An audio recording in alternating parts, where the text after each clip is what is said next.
Good morning बच्चों। आज मैं सहर्ष स्वीकारा है पाठ का प्रश्न उत्तर पढ़ाने जा रही हूँ। तो कविता के साथ तो टिप्पणी कीजिए। गरीबी गर्भीली, भीतर की सरिता बहलाती सहलाती आत्मीयता, ममता के बादल। तो बच्चों पढ़ाते समय शब्द आए थे गरीबी गर्भीली गरीबी। तो समाज में ज़्यादातर लोग अक्सर गरीबी को अभिशाप समझते हैं, परंतु कभी गरीबी को गर्भीली मानता है, क्योंकि कवि का विचार है कि जिस प्रकार भूखा रहकर ही भोजन के सही स्वाद का पता चल सकता है, और यदि भूखा न रहे तो भोजन का महत्व ही नहीं रह जाता, उसी प्रकार कवि बताना चाहता है कि ऐश्वर्य एवं अमीर बनने का सच्चा सुख किसी गरीब को ही हो सकता है। इसलिए कवि गरीब होने पर गर्व महसूस करता है और दुख में भी विपत्तियों को खुशी खुशी स्वीकार करता है। दूसरा टॉपिक है भीतर की सरिता। तो बच्चों कवि का विचार है कि विभिन्न प्रकार के विचारों व भावों का स्रोत मन ही है, क्योंकि मन में ही विभिन्न प्रकार के विचार एवं भाव जागृत होते हैं। जब अंतर मन से यह मौलिक विचार उठकर संसार में प्रवाहित होते हैं, तो कवि ने इन विचारों के प्रवाह को एक नदी के समान कहा। तीसरा पॉइंट है बहलाती सहलाती आत्मीयता। तो बच्चों अपने पन की अति मोह का कारण बनती है।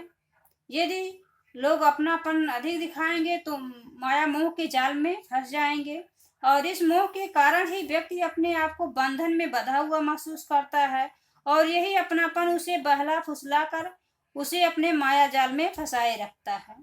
चौथा पॉइंट है ममता के बादल। दृढ़ता व कठोरता हमारे समाज बड़े मानव मूल्य माने जाते हैं, और ममता को इन मूल्यों के विपरीत मानव विकास के लिए बाधक माना जाता है।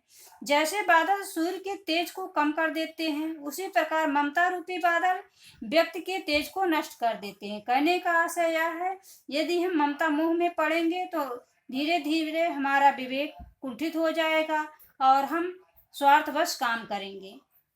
दूसरा क्वेश्चन है, इस कविता में और भी टिप्पणी करने योग्य पद हैं, ऐसे किसी एक प्रयोग का अपनी ओर से संकेत उल्लेख कर उस पर टिप्पणी करें।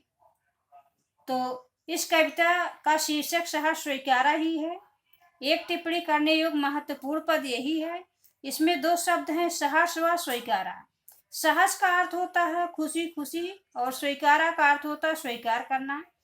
इस कविता से हमें यह संदेश मिलता है कि हमें जीवन के सुख दुख, संघर्ष, अवसाद, हार जीत, कोमल कठोरता, सभी प्रकार की स्थितियों में एक समान भाव बनाए रखना चाहिए, क्योंकि मानव जीवन में सुख दुख, हर्ष विषाद, इस अमीरी गरीबी, ये सब परिस्थितियां आती रहती हैं। इन परिस्थितियों का सामना करने के लिए हमें खुशी खुशी तैयार रहना चाहिए, क्योंकि ईश्वर के द्वारा दिया गया यह प्रसाद होता है।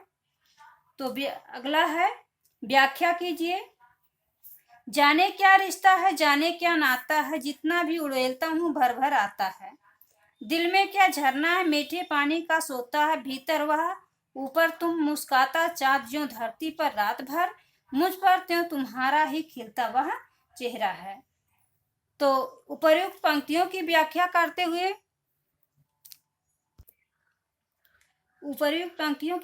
करते हुए यह बताइए कि यहाँ चांद की तरह आत्मा पर झुका चेहरा भूलकर अंधकार अमावस्या में नहाने की बात क्यों कही गई है। तो बच्चों कवि के अनुसार दुखों को अनुभव करना भी जीवन के लिए आवश्यक है, क्योंकि अगर दुख ना आए तो हम सुख का महत्व ही नहीं समझ पाएंगे।